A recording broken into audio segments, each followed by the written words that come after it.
ঢাকায় ৯ মাত্রার ভূমিকম্প হলে কি হতে পারে? হঠাৎ বিকট গর্জনের মতো শব্দ।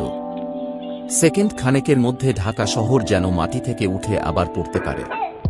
মনে হবে যেন ১০ তলার বিল্ডিং ৫ তলায় নেমে গেছে। পুরো শহর অন্ধকার হয়ে যাবে ধুলোয়। মানুষ হাতের সামনে কিছুই দেখতে পারবে না। বাড়ির ভেতরের ফার্নিচার আকাশে লাফ দেবে।